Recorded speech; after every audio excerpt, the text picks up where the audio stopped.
bạn là ngay trong điều số có được chỉ số đây từ căn phục mai bóng phôn tại ọc này bạn phá viết ở đây vừa ta lọc một chục kia sai chữ mây mà đồng cái đấy là ngày nào sạch đường thị phải chọc bỏ dưỡng cho đường bỏ để chặt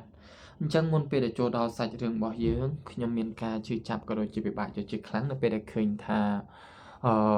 lục bố để chỉ còn tọa bỏ dưỡng bàn bẹt lý được kháng tồn tại được kháng bẹt lịch bì chẳng bóng phôn phải chụp ăn khơi bỏ miền năng ấy chẳng dương ở miền ấy tràn tới miền tại chỗ rồng này tục ta đỏ quạt hayចំពោះបងប្អូនណាដឹងអត់តើមានគេអាចជាថាអ្នកណាដែលជួយខាងក្រុមគ្រួសារសាច់ញាតិនៃសពជួយតាមណាមានមូលនិធិណាអីចាំប្រាប់ខ្ញុំផងខ្ញុំចង់ជួយដែរទឹកចិត្តតិចតួចមិនច្រើនទេតិចតួចយើងណាខំរៀនខំសូត្រគាត់ខំការពារជាតិមាតុភូមិឲ្យយើងចឹងបងប្អូនគឺមានការសោកស្ដាយក៏ជាចាំមែនតើអញ្ចឹងឥឡូវហ្នឹងយើងចូលដល់សាច់រឿងរបស់យើងហ្មងទៅអញ្ចឹងថ្ងៃហ្នឹងយើងតសាច់រឿងនៃឆាត់របស់យើងនិយាយពីពេលដែលកម្ពុជាបានសង់ទៅលើក្រុមគ្រួសាររបស់អតីតប្រពន្ធរបស់ខាងអតីតពុកក្មេករបស់គាត់អញ្ចឹងនៃឆាត់គ្រាន់តែពេលដែលពុកក្មេកហ្នឹងទៅបាត់អញ្ចឹងណាចាក់ចេញពីផ្ទះហ្នឹងទៅនៅពេលហ្នឹងយើងអត់ដឹងថាតើមានរឿងអីទេនៅសុកសុកក៏ស្រាប់តែនៃឆាត់ហ្នឹងគាត់បានសុំពូមីងដែរចិញ្ចឹមគាត់ហ្នឹងគាត់សុំមកមើលផ្ទះដែលគាត់ធ្លាប់នៅជាមួយនឹងមេភូមិដួងនៅសុកសុកគាត់ក៏ស្រាប់តែសុំមកមើលផ្ទះហ្នឹងវាអត់សមមនុស្សបាត់ការចងចាំមនុស្សឈួតទៅហើយអញ្ចឹងនៅពេលដែលឮចឹងគាត់ក៏អត់ហ៊ានថាមិនថាម៉ាដែរថាបើចង់ទៅចាំជូនទៅដល់ពេលដែលជូននេះឆាត់នឹងមកវិញជូនគាត់មកវិញរយៈពេលមកមើលហ្នឹងគាត់សុំដេកនៅហ្នឹងមួយយប់មួយថ្ងៃគាត់ដេកមួយយប់មួយថ្ងៃហើយគាត់ក៏ចងចាំហេតុការណ៍បានវិញទាំងអស់ទាំងដែលមិនទាន់មាននរណាទៅស្រោចទឹកមិនដោះគ្រោះទៅមើលគាត់ឲ្យជាដូចដើមនឹងបានទេគាត់នៅតែបាត់ការចងចាំគាត់នៅតែឈួតនៅតែវិកលចរិតនឹងដដែលប៉ុន្តែឥឡូវហ្នឹងគាត់បែរជាអាចចងចាំនៅទីកន្លែងក៏ដូចជាហេតុការណ៍ដែលបានកាត់ឡើងនៅកន្លែងហ្នឹងបានបន្ទាប់មកអ្នកភូមិក៏និយាយថាប្រហែលជាបដាសានឹងត្រូវបានដោះហើយអីហើយមនុស្សនឹងស្លាប់ទៅអីទៅប្រកាសជារបៀបថាឡើងមានអ្នកដែលមើលងាយលែងមានអ្នកដែលនៅនឹងកើតអីកើតចឹងណាអញ្ចឹងនេះឆាត់នឹងជាដូចដើមប៉ុន្តែគ្រប់យ៉ាងគឺមិនអញ្ចឹងទេគេចង់ឲ្យនេះឆាត់នឹងជាដូចដើមហើយអីហើយប៉ុន្តែឲ្យគាត់សម្រាប់នៅផ្ទះរបស់មេភូមិដួងអតីតផ្ទះរបស់មេភូមិដួងព្រោះគេគិតថាគាត់នឹងគឺរបៀបថាជាមនុស្សដែលមានឧបនិស្ស័យកន្លែងហ្នឹងជាមនុស្សដែលធ្វើល្អអញ្ចឹងចង់ឲ្យគាត់នឹងគ្រប់គ្រងកន្លែងហ្នឹងវិញតទៅប៉ុន្តែនេះឆាត់អត់ទេគាត់អត់ចង់បានទេគាត់អត់ចង់គ្រប់គ្រងអីនៅកន្លែងហ្នឹងទៀតទេគាត់សុំលាចាក់ចេញទៅអញ្ចឹងនៅពេលដែលគាត់ទៅគឺអត់មានប្រកាសអីជាប់ខ្លួនទេនៅពេលដែលគាត់ចេញទៅពេលហ្នឹងគឺគាត់មានតែខ្លួនប៉ុន្តែពូមីងហ្នឹងគាត់បានឲ្យនេះឆាត់ហ្នឹងនៅប្រាក់មួយចំនួនខែមួយចំនួនគាត់ថាគាត់អត់ខ្វាត់ទេធ្វើមិនបើប្រពន្ធកូនក៏អត់មានសាច់ញាតិបងប្អូនហ្នឹងក៏ស្លាប់ចោលអស់អីអស់អញ្ចឹងគាត់មិនដឹងថាម៉េចថាម៉ាទេឥឡូវហ្នឹងបើត្រូវទៅក៏ទៅគាត់មិនខ្វាត់ទេអីទេដល់ពេលដែលនេះឆាត់គាត់បានធ្វើតាណាចាក់ចេញទៅគាត់ជិះតេះគោផងជិះនេះជិះនោះផងចេះតែដោយសារតាមអ្នកភូមិទៅណាអត់មានគោលដៅអីច្បាស់លាស់ហ្នឹងទៅចោះទៅឡើងទៅចោះទៅឡើងអញ្ចឹងគាត់ក៏ស្រាប់តែត្រូវបានមេភូមិម្នាក់បានយកមកចិញ្ចឹមយើងអត់ដឹងថាតើមេភូមិនឹងឃើញគាត់ទៅមិនធ្លាប់ស្គាល់ធ្លាប់មានឧបនិស្ស័យមិនវាចម្លែកនៅពេលដែលគាត់ធ្វើតាណាទៅមេភូមិឈប់គាត់ជាមេភូមិដែលលើថាមានអត្តចរិតល្អអីល្អអ្នកភូមិគេគោរពស្រឡាញ់ហើយមេភូមិឈប់ហ្នឹងគាត់ចេះដែរចេះតិចតួចគាត់គឺផ្ទុយពីមេភូមិដួងផ្ទុយនឹងមិនគាត់មានកូនហ្នឹង3នាក់ប៉ុន្តែកូនរបស់គាត់ហ្នឹងប្រុសទាំង3នាក់អត់ដូចជាមេភូមិដួងទេហើយកូនប្រុសរបស់គាត់ទាំង3ហ្នឹងវាថាវិច័យដន់មែនតើណាកូនប្រុស3នាក់ហ្នឹងភ្លោះមកគូកូនច្បងនឹងអត់ភ្លោះដូចគ្នាតែកូនបន្ទាប់មកក៏ភ្លោះអញ្ចឹងសួរថាកូននឹងអាយុប៉ុន្មានហើយកូនកែមានប្រពន្ធមានកូនហើយអស់ហើយគាត់នៅតែ2នាក់តែយាយគាត់ទេនៅតែ2នាក់ប្រពន្ធទេមេភូមិឈប់អាយុគាត់ត្រឹមតែ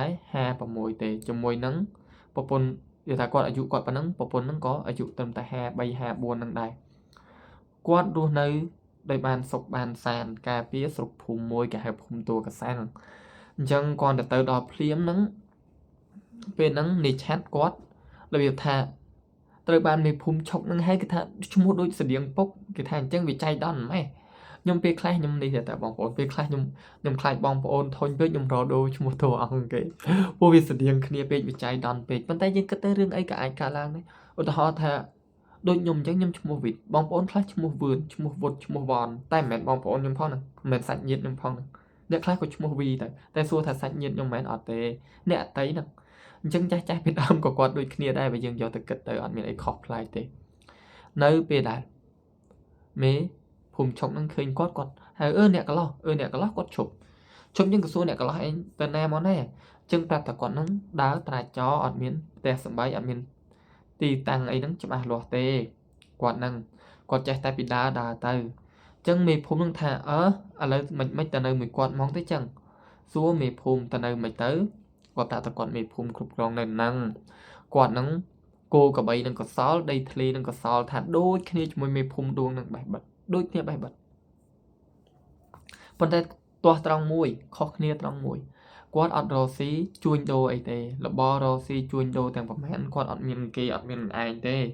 គាត់នឹងគឺមានតែចិញ្ចឹមគោចិញ្ចឹមក្របីប៉ុន្តែគោក្របីគាត់ច្រើនប៉ុន្តែការចិញ្ចឹមគោចិញ្ចឹមក្របីគាត់អត់ហត់ទេអត់ហត់ដូចអ្នកផ្សេងទេមិនបន្ថែមអញ្ចឹងគោក្របីរបស់គាត់ហ្នឹងគឺគាត់មានដីចការរហូតដល់12ហត្ថអញ្ចឹងគាត់ទុកនៅក្នុងចការគាត់ទាំងអស់គាត់ទៅត្រូវការអ្នកដែលមើលថែគីឡូគោវាជាពាក់ខ្សែគោហ្នឹងវាជុលគ្នាអីគ្នាអញ្ចឹងណាពួកគាត់បានឆ្នៃឲ្យអស់ហើយគាត់ឆ្នៃកន្លែងផឹកទឹកគាត់ឆ្នៃកន្លែងស៊ីស្មៅគាត់ឆ្នៃក្រោលឆ្នៃអីនិយាយទៅឲ្យមកចាប់ទាំងអស់មកគ្រាន់តែត្រូវការតែអ្នកដែលមកមើលថែនៅហ្នឹងទេពេលហ្នឹងគឺចៃដន្យចេះគាត់ហ្នឹងក៏ធ្លាប់មានកូនឈ្នួលហ្នឹង2នាក់ហើយមិនម្នាក់ទៀតគេសុំគាត់ទេគេសុំមកនៅទេដល់ពេល2នាក់ហ្នឹងខូចមិននៅទៅក៏ទៅត្រូវគ្នាមួយចោលហ្នឹងមកដឹកគោមេភូមិហ្នឹងទៅត្រូវគ្នាមួយចោលមកដឹកគោមេភូមិហ្នឹង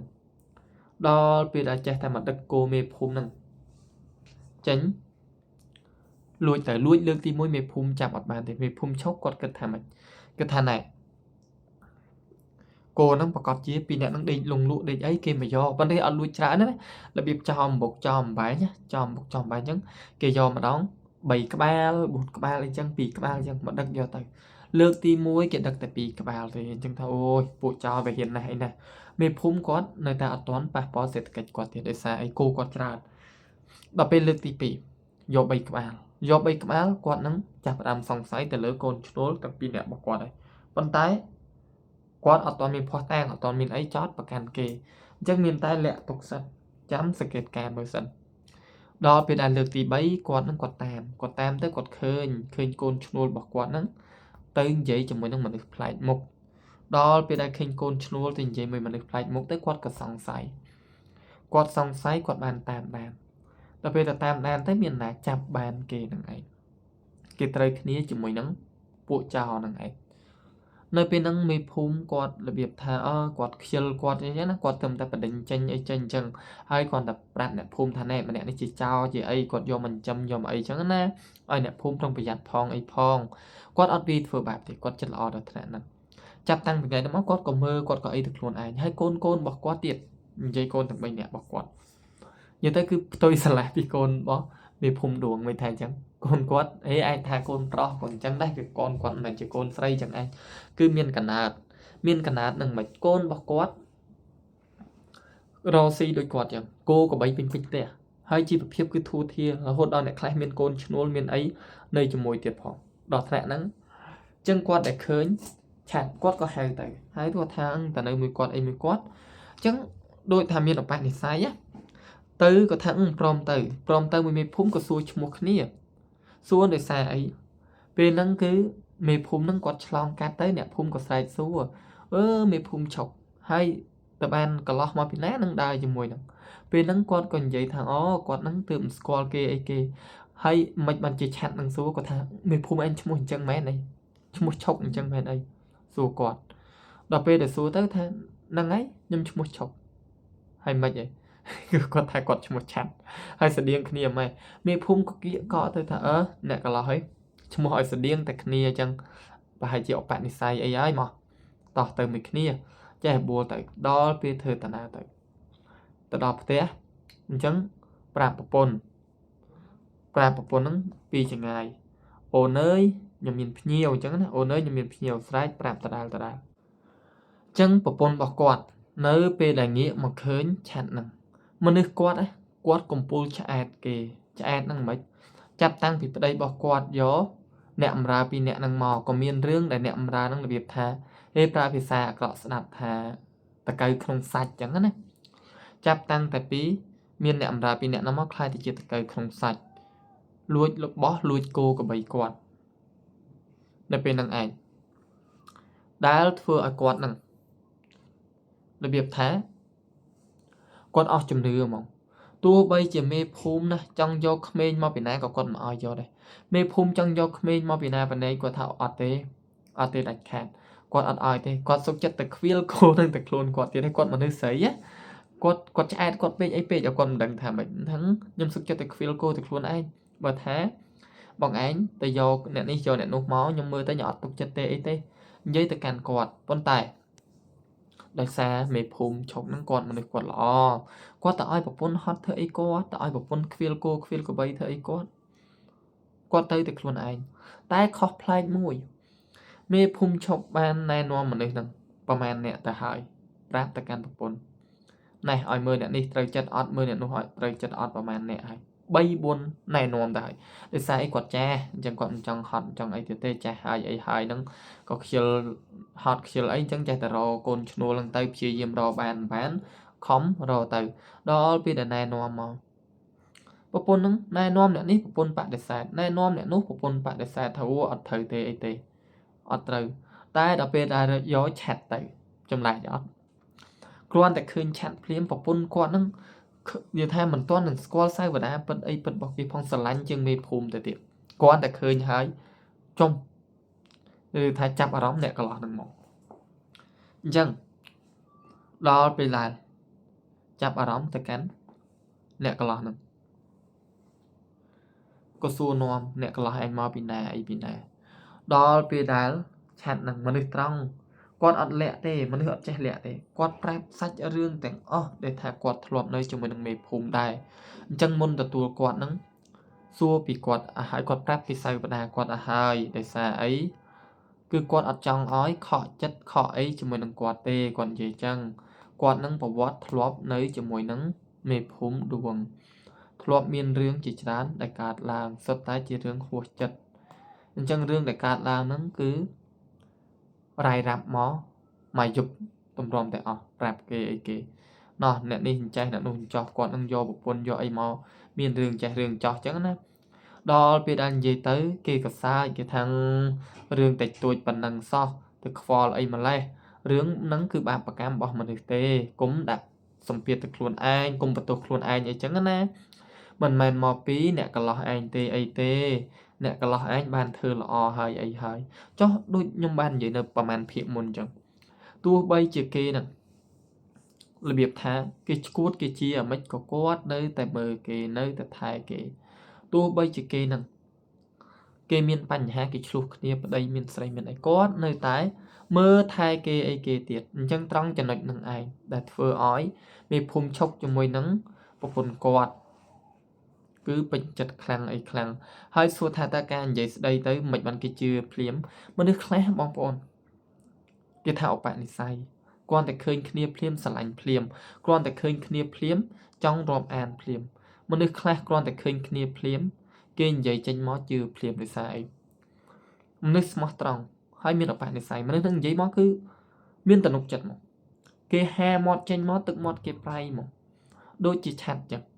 គ្រាន់តែហាមាត់ចេញមកមេភូមិជាមួយប្រពន្ធគាត់ជឿហ្មងជឿនិយាយទៅគឺអត់មានខ្នក់ចិត្តអីបន្តិចទេជឿថាពិតជារឿងហ្នឹងបែបហ្នឹងពិតមែនអញ្ចឹងរឿងអីដែលគាត់ត្រូវខ្វល់រឿងអីដែលគាត់ត្រូវនេះគាត់ថាមិនអីទេនៅមួយគាត់ទៅគាត់ខ្លាចតែក្មេងកន្លោះនេះអត់ធ្លាប់ហត់ទេ20ជាងហើយហៅគ្នាក្មេងកន្លោះទៀតអញ្ចឹងយើងហៅអញ្ចឹងទៅដូចខ្ញុំអញ្ចឹង29នេះចេះថាខ្លួនឯងក្មេងកន្លោះទៅថាអញ្ចឹងទៅដើម្បីឲ្យខ្លួនយើងនៅក្មេងតិចកុំឲ្យចាស់ពេកអីពេកអញ្ចឹងដល់ពេលដែលគាត់បានស្ដាប់ទៅគាត់ថាខ្លាចតែ nè cái lọ ai nó ọt thọp hot ọt thọp lùm bè chẳng nè cái bìa màn ấy mấy tại khai tại cô nè sân nóc chẳng tới còn vô một ra tới mình trai ấy chẳng bọc bè bất thà này nè cái lọ ai thọp hot thọp nơi đấy này ọt miền ấy bọc bè thì là mình quạt bài đuôi ấy đuôi quạt này nóm như tới mê phum quạt nơi quạt thà quạt được khơi nhá trong nơi mỏng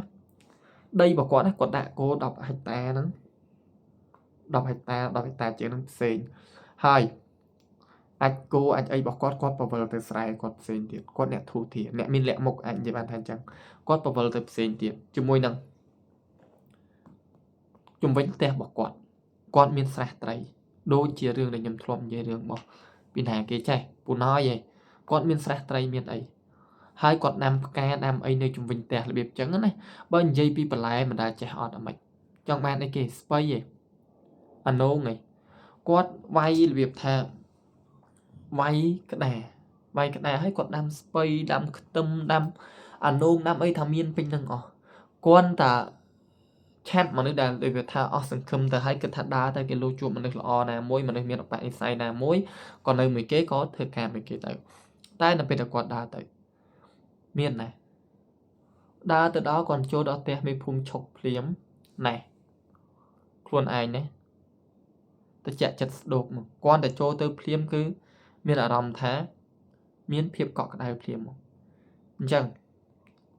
quạt nó đa mơ tần nam đa mơ bật lại trung bình bạn ở bên tè năng đưa thật long ở đồng hỏi đa mơ chơi mơ nam mơ chơi mơ nam năng lăng đặc biệt thao lung cho mình năng tê phiệp cho mình năng ti cái lại năng bắt tọt mò mê phum có thà ấy tê quạt chun tầm mơ cái lại sẵn này đôi chia pê đại quạt này cho mình mê phum đồ ngừng thả đôi bài bật tại kho môi kho mấy kho trăng thế kê ní kinh châm cô tràn chiếc đây kê thùng chiêng hai bên là xua thả mau bị tẹt mê phum đuông nâng màu màn ngày 7 ngày á 7 ngày dự sân thả bí bòi bái từ đó xoay riêng này hay nơi sầm môn bảo bốn cần mơ nơi sầm môn tại mặt khác như đào chung phong gần thả lại mặt khác nãy khai một sốc tại môi môi kia thì chắc chắn ở đây từ đó là đây score kia thì tạiនេះទៅផុតឆ្ងាយប៉ុណ្ណឹងហើយចឹងឃើញគាត់ក៏ចេះនិយាយថាដូចជាផ្ទះចាស់ដែលគាត់ធ្លាប់នៅណាអីណាអញ្ចឹងមេភូមិថាចាត់ទុកថាជាផ្ទះខ្លួនឯងទៅកុំប្រកាន់ច្រើនអីច្រើនកុំខ្លាចចិត្តកុំអីចឹងណាធ្លាប់នៅមិនអីមិននៅអញ្ចឹងទៅធ្វើដូចផ្ទះខ្លួនឯងទៅនៅផ្ទះចាស់ទៅធ្វើមិនធ្វើអញ្ចឹងទៅគាត់និយាយមកឡើងព្រោះគាត់និយាយមកឡើងល្អដល់ពេលដែលគាត់ណែនាំប្រាប់អីប្រាប់អញ្ចឹងឲ្យសម្រាប់អញ្ចឹងយប់ហ្នឹងគាត់សម្រាប់នៅកន្លែងក្រលគោនឹងឯងប៉ុន្តែមេភូមិជាមួយប្រពន្ធលឺថាស្រឡាញ់ដូចកូនអញ្ចឹងដល់ពេលដែលគេទៅនៅគាត់ចេះតែពីយប់ប្រលប់ហើយណាថាឥឡូវធ្វើប្រអែមណាឲ្យអ្នកកន្លោះនឹងហូបទៅគីឡូគ្នានឿយគ្នាអត់កម្លាំងនៅទៅឯងតោះមើលភួយមើលអីមើលគីឡូភួយនឹងចាស់ពេកអីពេកគ្នាលមាស់គ្នាអីមានបានបោះកន្លែងឲ្យនៅអីនៅមើលមូសមើលអីចឹងណាថាអូយទៅដល់ហើយចាស់ពីដើមគាត់អត់ធុងមូសមែនប៉ុន្តែគាត់មានរូបមន្តពិសេសរបស់គាត់មិនបានថាអញ្ចឹងគឺមានសបកឈើមួយមុខបងប្អូនខ្ញុំនៅមួយអ៊ំនៅព្រៃភ្នំម្នាក់គាត់ដាក់វាចូលទៅក្នុងកំប៉ុងទឹកដោះគោយើងហើយយើង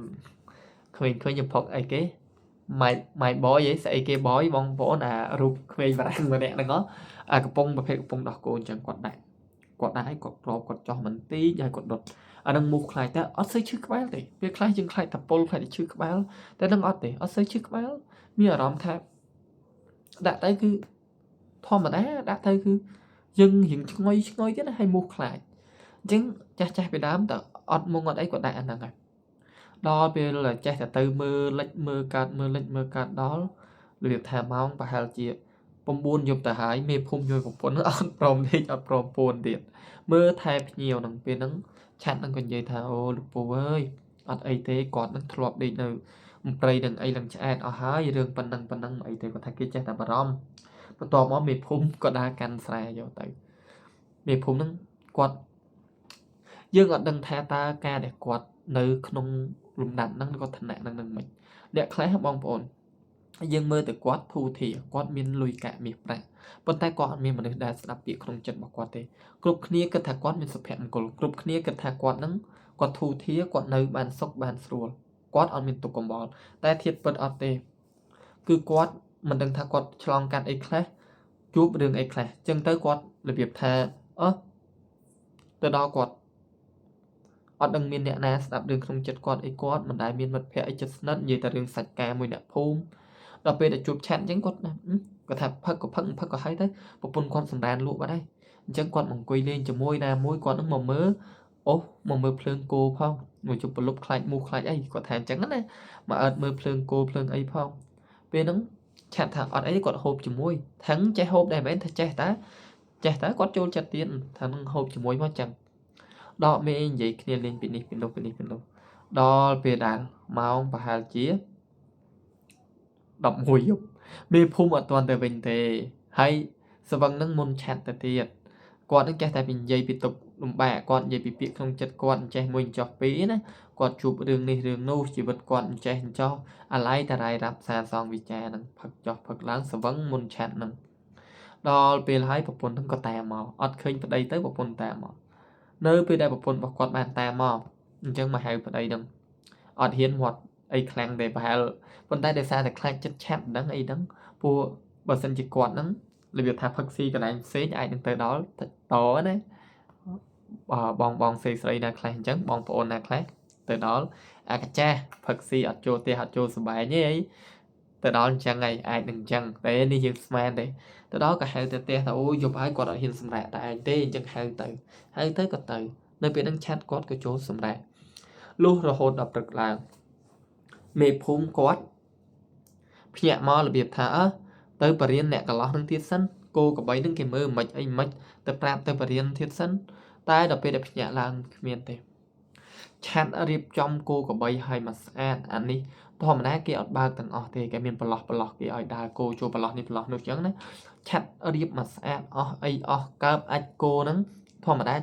cái thuyền chạy bóng bồn cái thuyền crawl mối tục sầm rạp này cái thuyền tập bộ thuyền thơ rô mối tục sầm rạp đại anh cô nắng cũng ói sam thực plieng cái đa sam thực plieng việc sai việc chỉ để ở hiện đại chứng khai này mó chập đam cho đó cọ khai vào xe mó dướng đã tè cổ dưng lụa chắc phải đam còn lụa ban tại còn lụa còn đô mà tê nó này đã ọt miên ọt chấm bên trên đấy có đại sai của tục đặc chân ngơ mà đó nực man ở đó chặt nâng riệp trong mà sẽ tại ngõ cô có bấy cặp anh cặp ấy mò bị nè bọc bốn cho chồng hay nè cái lọ đi có cài mà lại anh mà lại mình bàn chia nè cái lọ nắng là việc thà đo thà năng ở nực man có thằng được bàn nắng cùng tập thấy cùng tới rồi ấy mê phô đo về đại ngày muối mà lò mà bàn gì vì về được quạt mờ nắng bàn phải chịu ram thằng này chân này tôi chọc sầm rồng lọ phải chụp ram thằng ấy nơi bên đằng miền phúng còn miền nhiều mà nè đại quát mò pí đầm bòn tali quát ruột nơi lực tây tật quát gì tới mình đi tật đặt dây bẹ lại miền tây miền phúng để sập bàn phun quát có sập bàn này đợt về mà đó khơi chặt còn được khơi phím quát xua miền phúng thật chia pin nà chẳng nè con trai nà kia chẳng về xua miền phúng có rạp tới có thằng này bỏ đây ở mà nè đợt về là bỏ đây ở mà nắng từ đó quả thà mưa mà chất tĩnh mức quần Elsman Elknon hay số thà sầm rạng này nè thà sầm rạng đừng cõi không sầm rạng đừng cõi thảo hộp bài tràn chạm bàn cà pôn quần dây tập phần năng hay quật của trình tay pôn tài bê dục chô mà đỏ dục nâng plieng chặn nâng quật giói tổ cồn ấy chô crawl chô tani chô mà lục chô ấy đặc biệt là quật ngụt tật lối lang tật lờ tẹt tối đá mê phùm bàn phở ấy nè chẳng nơi bê đã quạt bán làng từ đó bên nó có sạp tái quạt lưới sạp chứ mình nó đa chôn chụp đa chôn mó cái chụp ấy cái cả loạt ai thông cái plum chứng chắn xua bên này cái mê phù mến thở thế anh phần quận gì hiện tại đặt đó anh bên nó có thắng là cái thở ó pu để khơi bị ngày đằng quạt có bán hai pu nó làng mà hàng lơ hai mà làng hàng lơ xua pu nó thằng từ này mình bàn chia pu món này mình thà anh tê họ toàn tê ơi plieng anh tê họ toàn tê anh đây nên mình dùng ớt thà oi thằng anh gì lên tê ta đang plieng anh táo ấy có thà chẳng á ta đang plieng anh táo ấy này tê bàn thà hành viên anh phắc ớt này anh đôi chạy đó lấy quát số ta cắn chặn nè bởi vì ta chạy trong đây trong trường quát rồi xà rồi chặn nó quát triêm hay mà đôi quát chui chật phật tăng tại Việt Nam nội dung vậy chứ quát triêm rồi lại chẳng ដល់ពេលដែរសួរនាំគាត់អីគាត់ទៅគាត់ក៏ថាមានក៏ដកមេនិយាយគ្នាលេងអញ្ចឹងបន្ទាប់មកយកអត់ដឹងថាតើគេដែលដឹងត្រឹមថាគេជាគ្រូគេចេះគាត់បាននិយាយថាចេះថាឆាត់ហ្នឹងឆ្លងកាត់រឿងចេះមួយចោះពីរគាត់ដឹងទាំងអស់គាត់ឆ្ងល់មែនតើថាតើគ្រូនឹងដឹងតាមណាបើគាត់មិនដែលប្រាប់ផងមិនបានជានៅសុកគ្រូនឹងដឹងពីប្រវត្តិរបស់ខ្លួនដល់ពេលដែលនិយាយចោះនិយាយឡើងក៏សួរគ្រូឯងមិនបានដឹងថាខ្ញុំធ្លាប់ឆ្លងកាត់រឿងចេះមួយចោះពីរគ្រូថាអត់អីទេឥឡូវហ្នឹងគាត់ឲ្យរបស់ល្អមួយដល់គាត់ឃើញថាមនុស្សល្អអញ្ចឹងណាគាត់ឲ្យរបស់ល្អមួយគាត់គ្រូតែគាត់អត់បរៀនអាគមទេណាតិចច្រឡំថាគាត់បរៀនមុនអាគមបរៀនអីអត់ទេតែគាត់នឹងឲ្យរបស់ល្អហើយអញ្ចឹងគាត់ឲ្យកាន់របស់ហ្នឹងគាត់ថាកណាត់សុទ្ធអត់មានអីនៅក្នុងហ្នឹងមានអីនៅក្នុងតែអត់ដឹងថាជាអីនៅក្នុងហ្នឹងទេកណាត់ហ្នឹងចងគួចប៉ប៉ិនមេដៃហ្នឹងឯងគ្រូហ្នឹងថាឥឡូវហើយយកអាហ្នឹងមួយទៅបន្ទាប់មកគាត់ក៏ស្រាប់តែសួរថាខ្លាចអត់បើអត់ខ្លាចទេគាត់ឲ្យរបស់មួយទៀតខ្លាចខ្មោចខ្លាចអីអត់ថាអត់ផងនឹងមិនដែលចេះខ្លាចខ្មោចផងហើយសួរថាគ្រូចង់ឲ្យអីនៅពេលហ្នឹងក៏ស្រាប់តែគ្រូហ្នឹងឲ្យរូបកូនក្មេងប៉ុន្តែរូបហ្នឹងវាស្ពាន់ណាវាធ្វើពីស្ពាន់ទេមិនមែនថាអីកូនក្រក់វាជាកូនក្រក់នឹងឯងប៉ុន្តែវាមិនមែនជាកូនក្រក់ដែលគេយកពីមនុស្សមកទេជាកូនក្រក់ដែលធ្វើពីស្ពាន់ទេអញ្ចឹងគ្រូនឹងថាដែរគ្រូឲ្យនេះមួយអញ្ចឹងសួរគ្រូថាឲ្យធ្វើគ្រូឯងឲ្យខ្ញុំធ្វើអីគ្រូនឹងក៏និយាយអាហ្នឹងណានៅពេលដែលមាននរណាមកលួចគោលួចក្បីឯងអាចដឹងមុនឲ្យតែនរណាដែលមកលួចគោលួចក្បីទៅដឹងតែដឹងមុនហើយអញ្ចឹងគាត់សួរទៀតថាចោះអារបស់មុនថាអូរបស់មុនទុកទៅកុំឲ្យខ្មោចព្រាយឡើងផ្ទះឡើងអីទុកទៅណាគាត់ថាប៉ុណ្ណឹងឆាត់ហ្នឹងយកមកទុកដល់ពេលដែលគាត់យកមកទុកនឹងខ្លួនពឹបក៏មានអារម្មណ៍ត្រជាក់ដែរអញ្ចឹងគ្រូនឹងបួលហូបចុះហូបឡើងហូបចុះហូបឡើងបន្ទាប់មកគ្រូនឹងក៏លាទៅវិញមែនលាទៅវិញបាត់លុះរហូតដល់ស្អែកព្រឹកឡើងធម្មតាគោក្របីគាត់ក៏ដាក់នៅនឹងចកាអញ្ចឹងមានអីត្រូវរវល់ដីចកាតែឆ្លាស់ចុះឆ្លាស់ឡើងហើយដាំស្មៅដាំអីខ្លះច្រូតស្មៅច្រូតអីដាក់ឲ្យខ្លះគាត់ក៏ដើរទៅផ្ទះមេភូមិអាពេលតនេនឹងគាត់ទៅរហូតនឹងគាត់ទៅជួយពុះអូសគាត់ទៅជួយរែកទឹកដាក់ពីងគាត់ទៅជួយនេះជួយនោះនិយាយទៅថាមនុស្សល្អនឹងឯងមេភូមិមិនបាច់ហត់បានឆាត់ទៅថាដូចនេះចឹងដូចពេជ្រចឹងហើយស្រឡាញ់ណាស់លោកអើយទៅដល់ណាក៏សរសើរដែរហើយកូនគាត់នឹងអញ្ចឹងទៀតកូនគាត់ទាំង3នាក់ហ្នឹងណាអត់មានពីណាមួយចំណែនឆាត់ស្អប់ឆាត់ទេទៅនៅមួយពុកមួយអីហ្នឹងណែតែនោះឲ្យខ្សែដៃមាសតែនោះឲ្យអញ្ជៀនណាអូយបងអូននេះពាក់ទៅនេះពាក់អានេះទៅកុំឲ្យដើរដៃទៅទេណាកុំឲ្យថាណានៅមួយមេភូមិឈប់ទាំងមូលអត់មានខ្សែកខ្សែដៃពាក់ចាស់ពីដើមក៏គាត់ចូលចិត្តពាក់ដែរយ៉ាងអន់ណាក៏មានជៀនមួយនឹងដៃដែរគាត់អត់ទៅទេលុញពេកទេខ្ញុំធ្លាប់សួរអ៊ំប្រុសម្នាក់ខ្ញុំសួរគាត់ណាខ្ញុំសួរថាហេតុអីបានជាចាស់ពីដើមគាត់ពាក់ជៀនទាំងអស់គាត់ថាគុំឡាយថាចាស់ពីដើមហើយរាល់ថ្ងៃនេះគាត់ថាឲ្យខ្ញុំណាខ្ញុំអត់មានអីទេបងប្អូនមានតែនាឡិកាមួយអស់ហើយខ្ញុំនិយាយតង់អត់ចេះមានខ្សែកខ្សែដៃជៀនដូចគេមិនតែនាឡិកាមួយហើយគុំគាត់ស្ដីឲ្យគាត់ថាហែងគុំអញ្ចឹងណាគុំគិតថាតើតែមនុស្សស្រីបានពាក់ខ្សែកខ្សែដៃនឹងបានពាក់មាសនឹងបានគុំគិតថាអញ្ចឹងមនុស្សប្រុសក៏ត្រូវតែពាក់មួយពាក់ពីរដែរមិនបាច់តែពាក់អីសំញែងប្រអួតគេដូចសេដ្ឋីឥណ្ឌាទេប៉ុន្តែគួរតែមានមួយពីរដែរគាត់ថាដោយសារអីធ្វើតាណាពីមុនអត់មានកុងដូចយើងទេអត់មានកុងធនាគារអត់មានអីទេយើងមានប្រាក់មានកាក់ជាប់ខ្លួនមែនអារបស់ដែលនៅដៃនេះណាហើយយើងមានដែរមានពួកចោលខូចខលវាមកចាប់ដៃចាប់អីវាទាញយកទៅអីទៅប៉ុន្តែវាកាក់មិនតិចតួចប៉ុន្តែរឿងប្រាក់ហ្នឹងចាស់ពីដើមដាក់នឹងស្បង់នៅចកេះភាគច្រើនដាក់ស្បង់នៅចកេះអញ្ចឹងងាយនឹងគេលួចងាយនឹងគេយកដែរហើយបើសិនជាធ្វើតាណាផ្លូវឆ្ងាយគេយកប្រាក់យកអីនឹងអស់ទៅអញ្ចឹងយើងនឹងអត់មានអីទេឧទាហរណ៍ថាត្រូវចង់ហូបអីត្រូវចង់រកថ្នាំរកអីអញ្ចឹងបានជៀននឹងឯងប្រចាំទៅចាស់ពីដើមគាត់មានធ្វើกระดาษប្រចាំដែរដូចយើងឥឡូវគាត់មានដែរទីប្រចាំទៅបើមិនប្រចាំទេក៏លក់ទៅអីទៅអញ្ចឹងគាត់ថាពាក់ហ្នឹងមិនមែនពាក់សំញែងប្អួតពីណាទេពាក់ទុកគ្រាន់តែការពារពេលធ្វើតាណាផ្លូវឆ្ងាយទៅនេះមិនដូចយើងឥឡូវណាយើងឥឡូវណែហែ តែលេងអត់នេះហើយតែលេងបាត់លុយហើយទេគ្រឿងអញបាញ់ឲ្យអញសិនមកបើយើងទៀតថត QR code ក្រាប់នេះអញផ្ញើឲ្យគាត់សិនមកអញត្រូវធ្វើតាណាទៅឆ្ងាយទៀតអើយហើយផ្ញើឲ្យគាត់លឺ 40000 មកអញទុក 40000 ជីឡានឃើញចឹងពីដើមឡើយមានដែរបើចាំព្រៀបនាំសារហើទៅនឹងកាលហើយមិនថាយើងមានព្រៀបនាំសារទាំងអស់ដែរហើយបើព្រៀបនាំសារច្រឡំហើប៉ះមុខផ្ទះខ្ញុំអីចប់ហើយពងអត់អីនេះផងមកដល់ប៉ាំងធ្លាក់ក្តុកអីចប់ហើយអញ្ចឹងបានចាស់គាត់ពាក់អញ្ចឹងដូចខ្ញុំនិយាយចឹងគាត់ថាមិនមែនជាការអួតអាងជាការអីទេអាស្វិតអើយគាត់តែពាក់ទៅអីទៅអញ្ចឹងណាអញ្ចឹងយើងត្រឡប់ទៅមើលសាច់រឿងយើងវិញដូចគ្នាគាត់ស្ដីគាត់ល្អូអោយដូចគ្នាថាកូនមេភូមិឈុកទាំងមូលអូនអត់មានអីពាក់នឹងខ្លួនខ្វះគេណាអីណាក៏ពាក់ក៏អីទៅព្រមយករបស់បងនឹងឲ្យទៅណាមួយនេះក៏ថាយកទៅ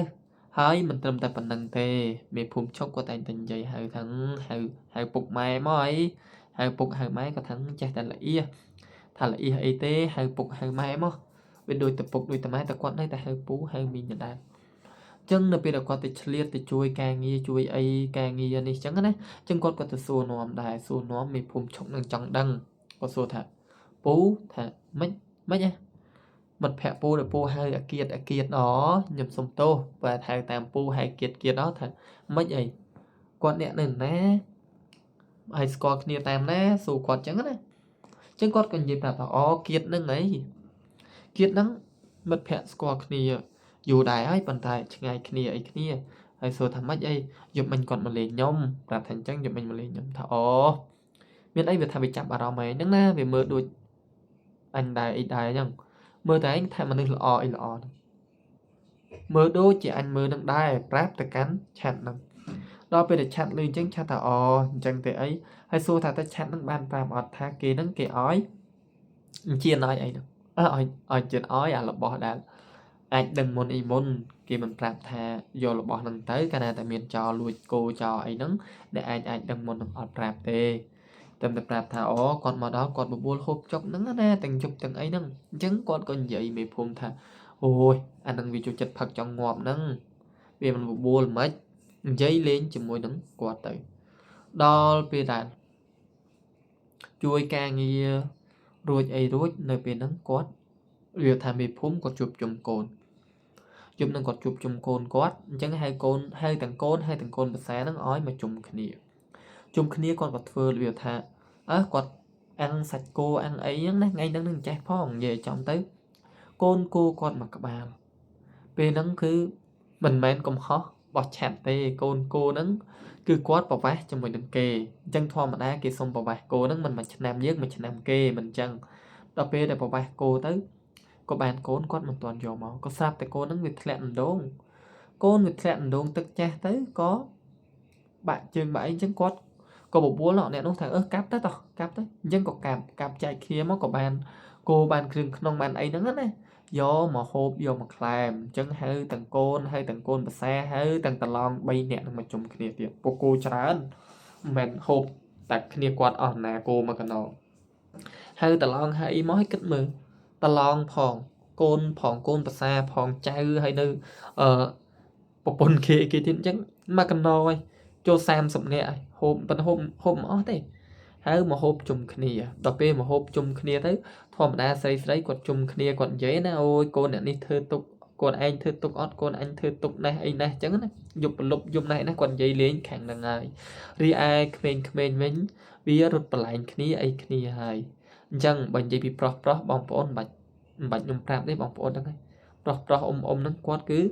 ដឹងតែពីដកមេនិយាយគ្នាលេងហើយទោះបីគាត់និយាយការរកស៊ីក៏ដោយក៏គាត់ដកមេដែរអញ្ចឹងនៅខណៈពេលដែលពួកគាត់កំពុងតែជួបជុំគ្នាហូបចុកហ្នឹងម៉ោងគឺចេះតែជ្រេទៅដល់ម៉ោង 10 កន្លះម៉ោង 10 កន្លះ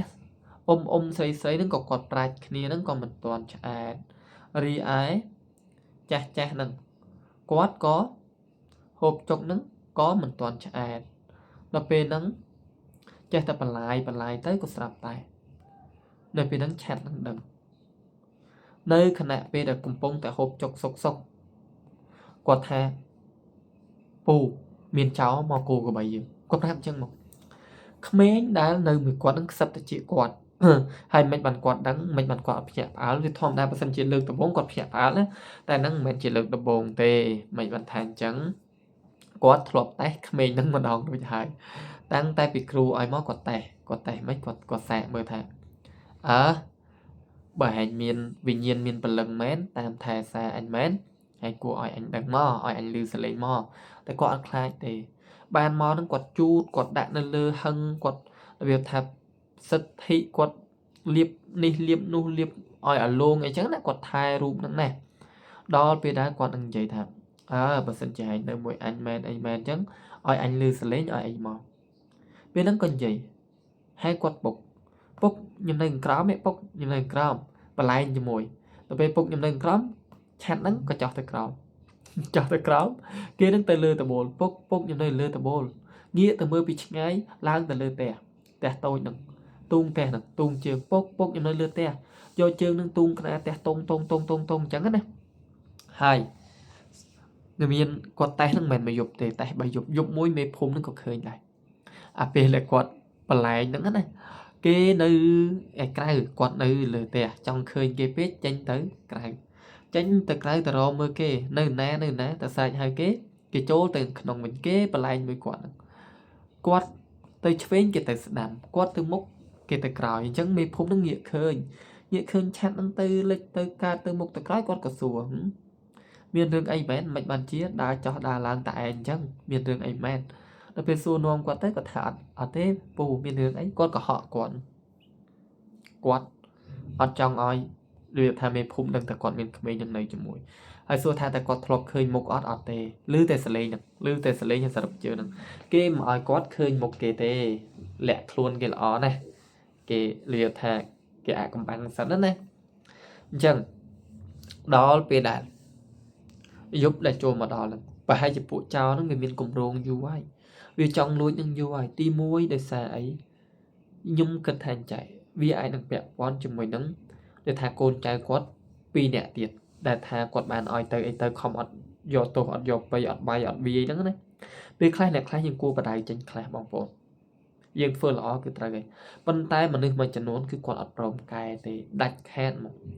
គាត់អត់ព្រមកែចរិតកែសន្តានរបស់គាត់ទេអញ្ចឹងយើងលែងគាត់ទៅអីទៅគាត់នៅតែធ្វើអាក្រក់ដដែលអញ្ចឹងគេក៏សង្ស័យទៅលើអ្នកទាំងពីរអ្នកហ្នឹងហើយណាមួយចេះផងដឹងថាអ្នកមកថ្មីនឹងជាឆាត់អញ្ចឹងគឺថាតែឯងប្រហែលជាអត់សូវមានវាថាការប្រុងប្រយ័ត្នអីប្រហែលទេអីទេអញ្ចឹងណាម្នាក់ឯងនឹងប្រហែលជាធ្វេសប្រហែសណាស់អីណាស់អញ្ចឹងឯងហើយអ្វីដែលកាន់តែសំខាន់យប់ហ្នឹងគេដឹងថាផ្ទះមេភូមិជប់លៀងផ្ទះមេភូមិជួបជុំច្បាស់ណាស់ទៅមើលទៅអើតហើយនៅក្រោលគោអត់មានមនុស្សផងឆាត់ហ្នឹងក៏មកជាមួយហើយចាំពួកវាចាំទៀតបើសិនជានេះវាមកតាំងម៉ោង8ម៉ោង9ម៉ោង10បាត់ហើយតែវាចាំហ្នឹងមិនវាចាំដល់ពួកគាត់ហ្នឹងស្វឹងអាចថាមិនត្រូវវាមកសើបដល់ក្រោមផ្ទះជាដឹងទេតែបើសិនជាវាមកសើបដល់ក្រោមផ្ទះមកដល់ក្រោមផ្ទះគួរតែឆាត់នឹងដឹងហើយមិនមែនអត់ចឹងទេគឺរបៀបថាវាចាំដឹងថាគេផឹកស៊ីតោះចាំស្វឹងទេចាំវាចូលលួចដល់ពេលដែលពួកគាត់ផឹកស៊ីសុកហ្នឹងពេលហ្នឹងក៏គេមិនមកប្រាប់ឆាត់ពុកអើយចោលមកពុកអើយចោលមកពុកមកប្រាប់ឆាត់ហ្នឹងពុកអើយចោលមកឆាត់នឹងបានឮក៏ប្រាប់ទៅកាន់ពុកហ្នឹងគាត់ទៅប្រាប់ទៅកាន់មេភូមិភ្លាមអញ្ចឹងអ្នកដែលស្វឹងមកស្វាងចេះណាថាមិនបានឯងដឹងមិនបានដឹងថាខ្ញុំដឹងទៅដឹងថាខ្ញុំដឹងបានហើយចោលមកអញ្ចឹងសួរគ្នាម្នាក់ឆាត់ហ្នឹងដឹងឲ្យក្មេងនឹងប្រាប់ថាវាមកគ្នាវា4នាក់ថា4នាក់ទេពុក4នាក់អីពុកអញ្ចឹងមេភូមិហ្នឹងគាត់គិតដែរបើសិនជាគាត់ទៅហៅអ្នកភូមិម៉ោងគិតទៅម៉ោង11ទៅហើយអ្នកភូមិមួយចំនួនដេកហើយមួយចំនួនធំគឺដេកលក់ហើយបើសិនជាគាត់អាឡ័យតែដដើរដាស់អ្នកភូមិដដើរហៅអ្នកភូមិទម្រាំតែអ្នកភូមិហ្នឹងគេភ្ញាក់គេទៅចោលហ្នឹងមិនដឹងដឹកគោដឹកកបីដល់ណាសួរវារួចខ្លួនហើយអស់ហើយអញ្ចឹងជំនឿគាត់គឺមានតែមួយទៅហ្មងណាមួយគ្នាគាត់ច្រើនគាត់ម្នាក់កូនប្រុស3នាក់4បាត់ហើយឆាត់ម្នាក់ទៀត5ហើយនៅតឡងមកគាត់ប្រហែលអ្នកទៀតខូនក្មួយគាត់ទៀតអញ្ចឹងប្រុសចូល10នាក់ហើយចូល10នាក់អញ្ចឹងថាតោះយើងទៅអស់គ្នាប៉ុន្តែសួរថាតើអ្នកដែលទៅនឹងគាត់មានជំនឿចិត្តអត់មានតែមេភូមិទេ ក្រៅពីមេភូមិទៅអត់មាននរណាដែលមានជំនឿចិត្តថាឆាត់នឹងគឺដឹងថាចោលនឹងមកមែនតែនទេគេអាចនឹងគិតថាឆាត់នឹងឈួតហើយឆាត់នឹងនិយាយបរិះបរោះស្វឹងហើយគេគិតចឹងគេកាន់ដបងដៃមិនចង់កាន់ផងគេកាន់ប្រកាក់ដៃមិនចង់កាន់ផងរបៀបថាទៅចេះទៅប្រគ្រប់កិច្ចទៅកុំឲ្យថាអត់តែពេលប្រកែកទៅកុំឲ្យថាស្វឹងមកយកឈ្នះគ្នាអីគ្នាអញ្ចឹងណាដល់ពេលដែរទៅដល់អញ្ចឹងនាំមុខឆាត់ឲ្យដើរលបមនុស្សដើរជាពីរក្រុមអត់ដើរជុំគ្នាទេដើរពីរក្រុមមកដើរពីរក្រុមលបធ្វើតាដើរចូលទៅនៅពេលដែលទៅដល់ក៏ស្រាប់តែបានឃើញមនុស្សនឹងលឹបឡប្រហែលអ្នកហ្នឹងមែនហើយសួរថាមិនភ្លើងគោគាត់ប្រកាត់ភ្លើងច្រើនគោរាប់10ក្បាលគោរាប់នេះក្បាលគាត់ប្រកាត់ភ្លើងនឹងច្រើនភ្នក់ភ្លើងហ៎គាត់ប្រកាត់អត់មានក្រំពី20កន្លែងផងភ្លើងភ្លឺមកឃើញហើយម្យ៉ាងវិញទៀតគាត់ជាម្ចាស់គោគាត់ដឹងហើយកាលណាទៅចោលមកលួចវាមិនវានៅតែចំចំណុចណាដែលគោធំគោធាត់ទេវាមិនដឹកទេគោស្គមកូនគោហ្នឹងឃើញញាក់ទៅដល់ឃើញគាត់ពាត់នឹងឲ្យចាប់ដើមលបមានតែមេភូមិទេដែលមានកំភ្លើងអស់ក្រៅពីហ្នឹងទៅសិតតែដបងសិតតែអីទេសិតតែខ្សែសិតតែប្រកែកអីចឹងមេភូមិគាត់មានកំភ្លើងឆ្នុកម្ដងនឹងទៀតអញ្ចឹងដល់ពេលដែលពួកគាត់បានលបទៅមេភូមិក៏កាន់កំភ្លើងថាបើអត់ចាំបាច់ទេគឺអត់បាញ់ទេតើទៅចាំបាច់មែនតើចាំបាញ់លបទៅដល់ឆាត់ហ្នឹងគាត់កាន់ខ្សែគាត់ត្រង់ចោងនឹងឯងទៅតន់ដឹងចោលហើយដឹងចាប់ហើយអត់មានអត់ទេអញ្ចឹងដល់ពេលដែលឆាត់នឹងគាត់ធ្វើតាណាទៅលបទៅដល់ពួកវានៅជ្រុងនឹង2នាក់វានៅជ្រុងនោះ2នាក់អញ្ចឹងឆាត់ភាសាណាប្រាប់ទៅកាន់បងថាបើឃើញនោះអ្នកឯងទៅវាយទៅចាប់2នាក់នឹងឲ្យបាន2នាក់ទៀតទុកគាត់មួយអ្នកខាងនេះមួយអញ្ចឹងចាប់វាឲ្យបានចាប់វាទាំងរស់ដល់ពេលហើយគាត់ក៏បាននាំគ្នាហ្នឹងដើរលបទៅដល់ខាងនោះគេវាយប្រហែល2នាក់នោះហើយផុសព្រោះអានេះមិនទាន់ទាំងស្រែកផងឆាត់នេះទាញខ្សែកវាត់តាក់កដូចគោចឹងចាប់ពួកវាអត់មានពីណាមានកំភ្លើងទេចាប់ពឹបខាងនោះមេភូមិក៏ចាប់ពឹបស្រែកផ្អើលឈូឆោផ្អើលទៅដល់អ្នកភូមិណាមួយមេភូមិប្រាប់ហើយ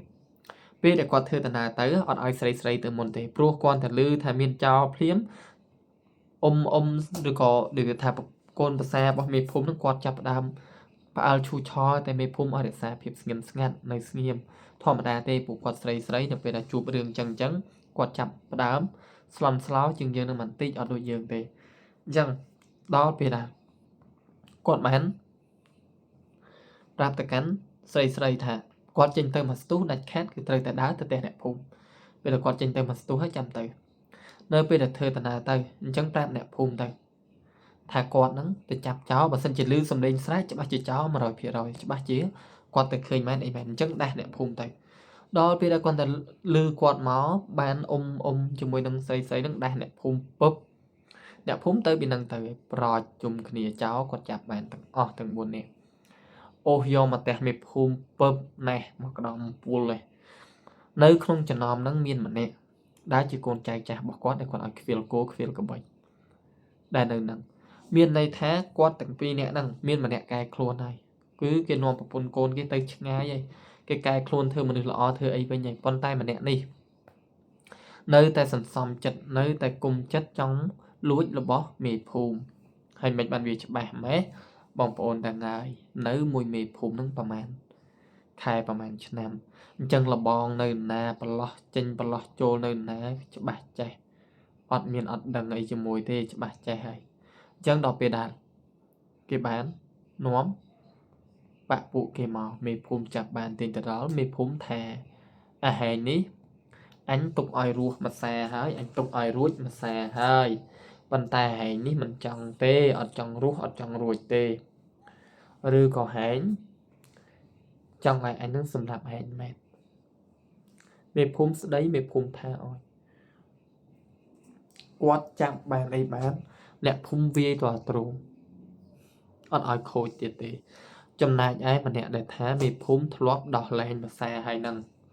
មេភូមិវាយទៅតែបាក់ដៃអ្នកភូមិវាយទៅបាក់ដៃបន្ទាប់មកក៏បានបញ្ជូនតនេះតនោះចឹងទៅមានកន្លែងទៅបញ្ជូនតចឹងទៅយើងនិយាយប៉ុណ្ណឹងដឹងហើយថាបងប្អូនយើងមិននិយាយច្រើនទេនិយាយប៉ុណ្ណឹងទៅយល់ហើយ បញ្ជូនតទៅដល់ពេលដែលបញ្ជូនហើយអ្នកភូមិក៏បបែកផ្លូវគ្នាទៅសម្រាកអញ្ចឹងយប់ហ្នឹងដោយសារតែនឿយហត់ពេកអីពេកទៅក៏ណាមួយដេញចោលអីក៏ហៀងខត់អីក៏ដេកទៅយប់ជ្រៅផងតែព្រឹកឡើងគេឆាត់គាត់អត់មានខ្វល់ណាគាត់គិតតែពីបលែងគោបលែងក្បីគាត់ខ្វៀលនឹងឯងពីណាធ្វើអីធ្វើទៅបលែងគោបលែងក្បីទៅខ្វៀលគាត់មានខ្វល់អីគាត់ប៉ុន្តែអ្នកភូមិជាមួយនឹងមេភូមិទេឆ្ងល់ថាហេតុអីបានជាឆាត់នឹងដឹងនៅពេលហ្នឹងក៏ស្រាប់តែអ្នកភូមិជាមួយមេភូមិទៅសួរមកទៅសួរនាំមិនបានដឹងមុនអីមុនសួរតិចមើលអត់មានប្រាប់ទេនៅស្ងៀមថាអូយគាត់ស្មានទេទាំងអត់ជឿទេស្មានទេតែពេលដែលឆាត់នឹងគាត់និយាយរៀងក៏រុះក៏រើលបន្តិចគាត់ថាអូក្មេងនេះក្មេងកន្លោះនេះអត់ចង់ប្រាប់ទេគេចង់លះអញ្ចឹងគុំរំខានគេអីបើគេចង់លះហើយហ្នឹងក៏នាំគ្នាត្រឡប់ទៅវិញទៅដល់ពេលដែលឆាត់ហ្នឹងគាត់បានយកចិត្តអ្នកភូមិជាមួយមេភូមិបានជាមួយនឹងកូនមេភូមិបានហើយរបៀបថាធ្វើជាមនុស្សល្អឡើងគេស្រឡាញ់ខ្លាំងហើយដល់ពេលដែលជួយកំចាត់ចោលឲ្យមេភូមិទៀតជួយការពារសត្វចិញ្ចឹមរបស់គាត់ទៀតណោះគេស្រឡាញ់គុណនឹង10អានឹងមជ្ឈុំនេះណាងុំពេលមួយគឺនៅពេលដែលឆាត់ម្លងមកបានប្រហែលជាកន្លះខែគាត់ឆាត់នោះគេដេកនៅនោះទេគេដេកនៅផ្ទះគោកបីគេនោះទេប៉ុន្តែដោយសារអីគេដឹងមុនក្មេងរបស់គេមកប្រាប់ទៀតហើយគឺណោះខាងក្រុមដែលគាត់ចាប់បានអីបានណោះពួកគេគឺមានសាច់ញាតិដែលគុំគួនមកកាន់មេភូមិអញ្ចឹងសាច់ញាតិដែលគុំគួនដែលខឹងមកកាន់មេភូមិហ្នឹងគេនាំគ្នាគេមក6នាក់ដើម្បីមកធ្វើឃាតមកសម្រាប់មេភូមិដែលខឹងដែលមេភូមិហ្នឹងចាប់គ្នាគេបានអីបានវាយបាក់ដៃបាក់ជើងនៅម៉ោងប្រហែលជាត្រឹមតែ8យប់ប៉ុណ្ណោះឆាត់ដឹងមុនក្មេងប្រាប់ឆាត់ហ្នឹងពេលហ្នឹងគាត់ទៅមើលភ្លើងគោទេដល់ពេលគាត់ទៅមើលភ្លើងគោមួយរយៈក្រោយនេះគាត់ដឹងមិនក្មេងនឹងបលែងលេងមួយគាត់ច្រើនចាំមើលនៅពេលដែលគាត់របៀបថាគាត់បានទៅរបៀបថាទៅងូតទឹកតែអីចឹងណាគាត់ងាកមកដល់ឃើញវាអង្គុយនៅលើក្រែយល់ជើងលិចយល់ជើងកាត់តែឯងនឹងលេងតែឯងនឹងដល់នឹងមួយបើមិនចឹងទេគាត់ដេកទៅអត់មានតែអង្គុយអីលើថ្នាំផ្ទះអីដូចខ្មោចដូចព្រាយអីទេណាអត់ទេបងប្អូនប៉ុន្តែនៅពេលដែលគាត់ដេកអញ្ចឹងអត់ទាន់លក់អញ្ចឹងណាលួចទាញភួយបលែងនៅចុងជើងហ្នឹងទាញភួយហ្នឹងឈិចបលែងវិញលេងមួយគាត់អញ្ចឹងដល់ពេលដែលគាត់នឹងរបៀបថាគាត់ទៅអង្គុយបាយយកបាយធម្មតាគាត់បាយនៅផ្ទះជាមួយមេភូមិទេប៉ុន្តែពេលខ្លះទៅគាត់ខ្ជិលគាត់ក៏យកបាយមកបាយនៅផ្ទះគាត់បាយអញ្ចឹងណានៅក្រោយខ្នងកេះខ្នងគាត់ខិចលេងនឹងរហូតតែមិនដែលថាមិនមែនថាឡងទេមិនមែនខ្មោចឡងខ្មោចអីទេគាត់តែថាគេនឹងរបៀបគេចង់ឲ្យដឹងតែគេនៅក្បែរហើយពេលខ្លះទៀតយកប្រលប់លេងតបផ្អើលគោឆាត់នឹងខឹងឆាត់នឹងស្ដីឲ្យនៅអញ្ចឹងទៅគោនឹងផ្អើលរូអញ្ចឹងទៅឆាត់នឹងក៏ដើរទៅមើលគោមើលអីទៅបលែងមើលកូនគោផ្អើលកូនគោនឹងអញ្ចឹងឆាត់នឹងស្ដីហេអញណាដាច់គោដាច់អីអស់លើហើយអញក្មេងនេះអញលែងឲ្យនៅជាមួយឡើយហើយកុំព្រាមអញ្ចឹងតែពេលកុំព្រាមអញ្ចឹងអត់ហ៊ានទេគេនឹងគេថាអូម្ចាស់គេឲ្យនៅជាមួយតែអត់ឲ្យគេនៅទៅវិញម្ចាស់គេធ្វើបាបឥឡូវហើយអត់ទេគេអត់ហ៊ានទៅណាទេគេឈប់បលែងហើយអញ្ចឹងយប់ហ្នឹងឆាត់គាត់ទៅប្រកាត់ភ្លើងគោគាត់ទេលឺថាដើរទៅដល់ភ្លើងគោរៀងលុតរៀងអីទៅរុញអស់រុញអីចឹងទៅដើរតាមក្រោយគាត់នឹងក៏គិតថាអញ្ចឹងគិតថាអើយចោះបើវាធ្លាប់ដើរអញ្ចឹងទៅញយម្ដងនឹងវាដើរទៀតក៏អត់មានអីនឹងចម្លែកដែរវាដើរតាមក្រោយដើរតែកុំឲ្យតែធ្វើគោធ្វើនឹងផ្អើលប៉ុន្តែនៅយប់ហ្នឹងឯងតែឆាត់នឹងឃើញគេរៀងច្បាស់គាត់កំពុងតែរុញអស់គោគេមកកេះវាក្រោយគាត់នឹងងាកមិនមែនថាងាកមើលពេញភ្នែកណាពួកដឹងថានៅពេលខ្លួនឯងមើលឲ្យចំមុខគេមិនដែលនៅឲ្យមើលទេគេទៅគេបាត់ហើយគេលាយបាត់ហើយឲ្យតែហ៊ានមើលចំមុខតែបើសិនជាគាត់ងាកទៅតាមបញ្ចលៀសអញ្ចឹង គេនៅមកសមល់ជាងទៅកែពឹបឆាតនឹងងាកក៏សួរដែរមានកែអីមកកែទៀតហើយហ្នឹងប្រាប់ថាយប់ហ្នឹងគេមកធ្វើឃាតមេភូមិគាត់ឃើញហើយគេមក6នាក់ក្រុមគ្នាគេឆាតនឹងថាក្មេងហ្នឹងមិនដែលឲ្យតំណឹងផ្ដេសផ្ដាស់ទេគេមិនដែលកុហកផងមិនដែលយករឿងអីមកលេងសើចផងអញ្ចឹងប្រកាសជាមានរឿងបែបហ្នឹងកើតឡើងមែនអញ្ចឹងសួរថាមែនទេមែនថាគេមកណាថាគេមកនៅក្បែរភូមិហើយយប់តិចមិនគេធ្វើសកម្មភាពយប់ជ្រៅតិចទៅប្រាប់មេភូមិទៅប៉ុណ្ណឹងហើយឆាតហ្នឹងក៏ទៅហ្មងទៅវឹងទៅដល់មេភូមិគាត់មានតន់សម្រានដែរយប់ហ្នឹងចៃដន្យអីចាស់នៅភូមិហ្នឹង3នាក់មកលេងមួយគាត់មកលេងមួយមេភូមិឈប់ហ្នឹងដល់ពេលដែលចាស់មកលេងទៅចាក់ទឹកតែចាក់អីទៅនិយាយគ្នាលេងពីនេះពីនោះពេលហ្នឹងឆាត់ទៅដល់ឆាត់ឡើងទាំងរបៀបថាបញ្ញាប់ណាទៅដល់ឡើងពុបរបូតរបៀបថាឡើងជើងជន់ខុសកម្មចដានឹងទូងទៀតនឹងឈឺថ្មងខ្ញុំទៅញយខែភ្លៀងដល់ពេលឡើងទៅដល់មេភូមិក៏សួរមានការអីមានរឿងអីមែនអញ្ចឹងគាត់ក៏ប្រាប់ថាមេភូមិអើយមានអ្នកដែលចង់មកធ្វើឃាតមេភូមិឯងពួកគេជាក្រុមចោរដែលពួកយើងចាប់បានកាលពីដែលគេមកលួចគោមេភូមិថាមែនទេមេភូមិអត់មានសួរទេថាមិនបានជាអ្នកឯងដឹងពួកដឹងតែក្មេងនេះគេមានញាណពិសេសរបស់គេហើយគាត់តាមសង្កេតមើលក៏ដឹងបាត់ទៅហើយអញ្ចឹងអត់ឆ្ងល់ទេឥឡូវហ្នឹងសួរទៅថាគេមកម៉ានអ្នកឯងម៉ានអ្នកប៉ុណ្្នឹងឯងថាមកហើយគេប្រាប់ខ្ញុំថាមក6នាក់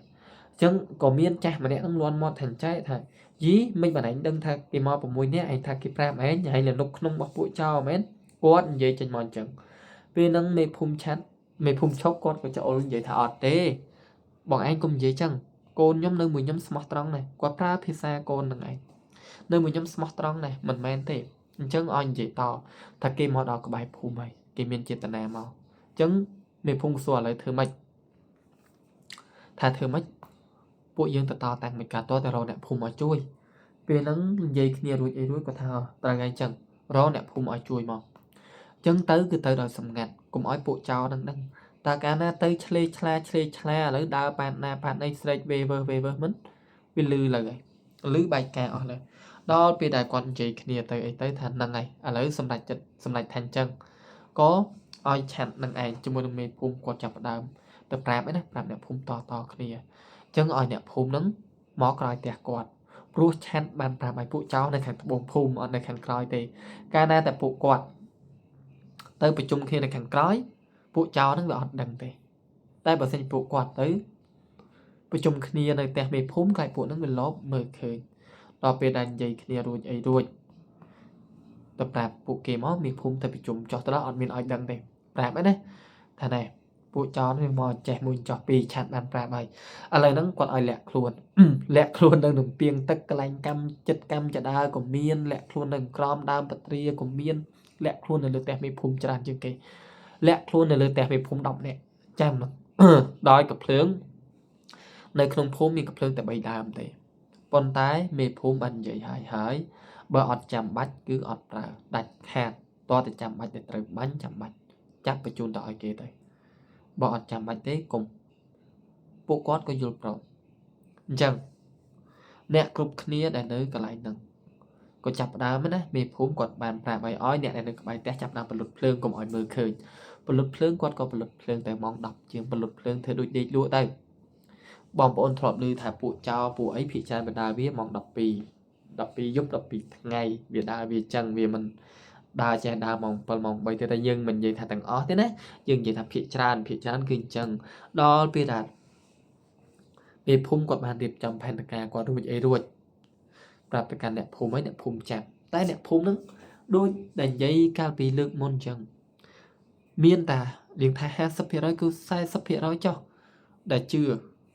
ពួកវាគ្មានមនុស្សដែលដឹងយ៉ាងហ្នឹងទេវាមិនដែលចោះបើគេមកលួចគោក៏ដឹងគេមកធ្វើឃាតក៏ដឹងដល់ថ្នាក់ហ្នឹងមនុស្សហ្នឹងវាមិនអភិនិហាពេកទេវាមិនជាទេវតាជាអីទៅហើយទេគេគិតចឹងតែមួយចំនួនទៀតអត់ទេក្មេងឆាត់នេះអត់ធម្មតាទេបើសិនជាគេនិយាយប្រកាសជាការពិតលាក់ខ្លួនឲ្យទំនុកចិត្តលាក់ខ្លួនប្រឡោះនេះប្រឡោះនោះចាំពួកវានៅពេលដែលកលិចទៅមើលឆាត់វិញឆាត់គាត់ប្រើតែខ្សែទេគាត់នឹងលូនទៅក្រោមដើមស្វាយមួយដែលមេភូមិហ្នឹងគាត់ដាក់ឈើដាក់អីនៅនឹងអញ្ចឹងណាគាត់ដាក់ឈើដាក់អីនៅនឹងពេញហ្នឹងអញ្ចឹងគាត់ទៅក្រាបនៅក្បែរឈើគាត់លូនទៅអត់ហ៊ានដើរខ្លាចគេមើលឃើញលូនតាំងពីចម្ងាយក្មេងហ្នឹងនៅក្បែរខ្លួនគាត់រហូតវានៅឆ្លៀតបន្លែងទៀតណាឥ ពេលដែលរឿងគ្រោះថ្នាក់ចូលមកដល់រឿងរវល់ចូលមកដល់ហើយហ្នឹងណាវាតែកេះតិចវាអត់ព្រមតែណាឆ្ងាយទេអ្វីដែលសំខាន់គឺនៅពេលដែលឆាតហ្នឹងអននៅនឹងក្បែរឈើហ្នឹងវាមកជិះពីលើខ្នងក្មេងហ្នឹងវាមកដល់វាជិះវាតោងនៅពីលើខ្នងអញ្ចឹងឆាតហ្នឹងល្អតិចស្ដីឲ្យវាណាហេហាញព្រមទៅណាឆ្ងាយតិចទេមកស្អីចឹងស្ដីឲ្យថាឲ្យតែវាមិនទៅណានិយាយថាខំជួយឲ្យទៅណាជិះលេងតិចមកសុំជិះលេងតិចមកនិយាយមកកាន់ឆាតហ្នឹងល្អថ្ងៃសុំជិះលេងដល់ពេលដែលឆាតហ្នឹងគាត់បានសង្ងំចាំមើលពួកវាជាមួយនឹងអ្នកភូមិរបស់គាត់ដល់ពេលដែលគាត់សង្ងំចាំមើលពួកវាមកស្ទុះម៉ោងនិយាយទៅម៉ោងចូលពី10យើងថាមកស្ទុះធំចុះអ្នកខ្លះពួកគាត់គឺអងឹកអងុយពួកគាត់អស់កម្លាំងអស់ជំនឿហើយពួកចាំហ្នឹងកន្លះម៉ោងហើយជាពិសេសគឺអ្នកដែលអត់ជឿធម្មតាទេបងប្អូនតែយើងអត់មានជំនឿចិត្តយើងអត់ជឿយើងអត់មានក្តីសង្ឃឹមតោះ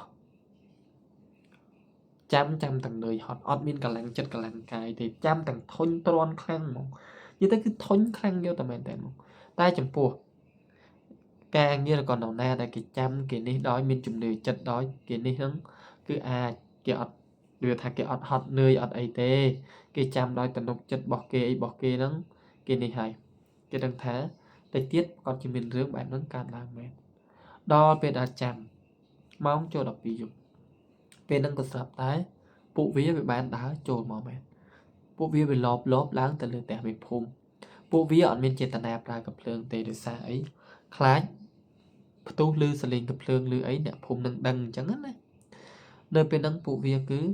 វាប្រើដាវទាំងអស់វាឃ្លុំមុខមកចាប់ផ្ដើមហើយឡើងទៅលើផ្ទះមេភូមិឡើងម្ដងមួយចាប់ផ្ដើមឡើងទៅទឹកអញ្ចឹងឡើងទៅផែនការគាត់រៀបចំចាំហ្នឹងទៅណារួចបើគាត់ដូចដាក់អន្ទាក់ចាំហ្នឹងទាំងអស់ទាំង6នាក់ឡើងទៅដល់អ្នកលើនោះតផឹងពីលើមក